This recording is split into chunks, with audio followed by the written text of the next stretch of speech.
So some might see some irony in the fact that you're anti-war and anti-interventionist, and yet you believe there should be no call for a ceasefire in the Israel-Hamas situation, ending the ongoing military campaign by Israel in Gaza.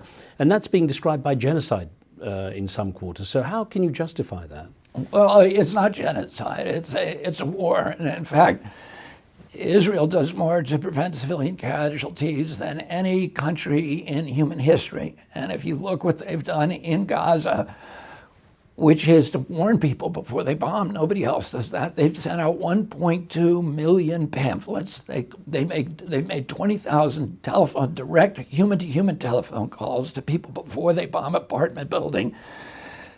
They've made 1.2 million robocalls to everybody who's about to get bombed. They send roof knocker bombs, which they invented. But they're fighting against an implacable foe, which is committed to a genocide of Israel that does not want to negotiate, that has violated every ceasefire the 5 ceasefires before, they violated every one of them. They have said we will not be content with any result other than a genocide of the Jews and the annihilation of Israel. How can you negotiate with that group? I believe wars are wrong. And since in American history, the last war that we fought that was justified was World War II. World War I was not. We should never have gotten into it. And none of the wars since World War II. But Israel's not asking us for troops. They're asking us for support. And by the way, the support that we've given Israel is mainly to construct the Iron Dome, which is a mechanism for avoiding the invasion of Gaza. Because Hamas has shot 30,000 rockets at Israel since 2006, at civilian populations in Israel. Even it's part of the propaganda war that Gaza has the densest population in the world. It doesn't. Tel Aviv has twice the population density as Gaza, and Gaza's been firing missiles at civilian populations for 30 years.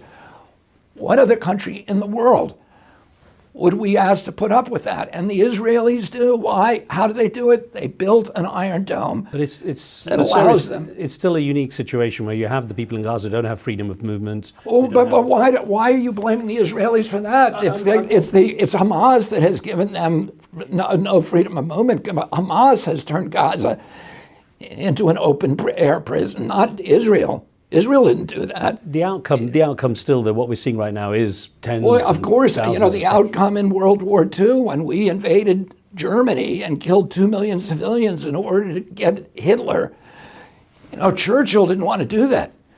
Churchill and Roosevelt argued at Casablanca, and Roosevelt said we need unconditional surrender because as long as the Nazis were there, it's going to be a war-making machine and they'll grow up again. And Churchill said, yeah, but if we make unconditional surrender, they're going to fight to the death and there's going to be a lot of civilians. Roosevelt said, over the long run, it's a better outcome for everybody. And indeed, that's what happened. We did the same thing in Japan, the same thing in Germany. We denazified them. Israel needs to de-radicalize Gaza so that the money that we've poured into Gaza's now... It's going to be the opposite effect. If you've got generations now seeing what's been happening, the Palestinians... It's already... that's not Israel's fault. That is the ideology that Gaza teaches children from when they're born, from when they're toddlers. But they're taught that the highest aspiration of a Palestinian is to slit the throat of a Jew. But, they're taught that from when they're little babies. So, of course, what we saw on October 7th, the level of brutality, an entire group of people that had the morality of serial killers, where they're cooking babies in ovens. You cannot get worse than that. That only comes from indoctrinating children from when they're little babies. I don't think anyone's questioning that. What I'm getting at, though, is that essentially the Palestinians have to go through border checkpoints. They have a different situation. So it's their own country. And listen, they had an open border in Gaza until Hamas took over. Hamas and suicide bombers across the border. What would you think would happen, Mr. Khan, if Mexico sent 30,000, said, elected a government that said, we're going to reclaim Texas. And they sent 30,000 rockets onto San Antonio. And they sent suicide bombers across to kill Americans. Do you think we'd put up a fence? I'm not defending Hamas, sir. That's not the question. I'm curious about your perspective. You're blaming Israel. I'm not blaming anyone. I'm just questioning what your perspective is on this. Because, for example, you said, Palestinians are the most pampered people in the world. I was just trying to get your perspective. All right, let me answer that. Please. I'm saying that not because Palestinians have a good life. I'm pro-Palestinian. I'm as pro-Palestinian as you can get. I'm anti-Hamas. Hamas has robbed the Palestinian people. The international aid community, the United States, after World War II, created the Marshall Plan. And we rebuilt 17 nations in Europe that were destroyed by World War II. We gave an average payment of $48 per capita in 1948 dollars. It's about $621 per capita today. We have already funneled to the 5 million Palestinians an average of $8,600 per capita, more than 13 times what we did to rebuild all of Europe. What's happened to that money? The Palestinians are worse off than they started because that money is being stolen by Hamas, which is an organized crime cartel and a corporate kleptocracy. Ismail Haniyeh, who's the head of Hamas, has a net worth of $5 billion. The top 3 leaders of Hamas have a net worth of $11 billion collectively. Mahmoud Abbas has $1 billion. His son have $750 million each. Yasser Arafat on $1 billion.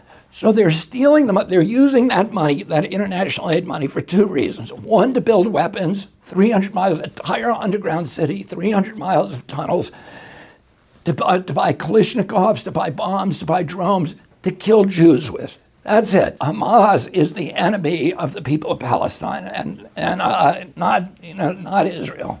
If you're at the helm in the White House right now, how would you be handling the Israeli-Palestinian situation? What would you do? I would be on the phone. I would have a different relationship with the world leaders like Xi, like Putin, like Sisi in Egypt. I think that there is a chance for peace, short of the complete annihilation of Hamas, if all the other world leaders and the world community came together to support Israel and said, we're going to help you solve this problem. But that's not what happened. Unfortunately, they left Israel on its own. And at that point, Israel doesn't have any options except to destroy Hamas. So, and I'm not a fan of Prime Minister Netanyahu. And most Israelis aren't either.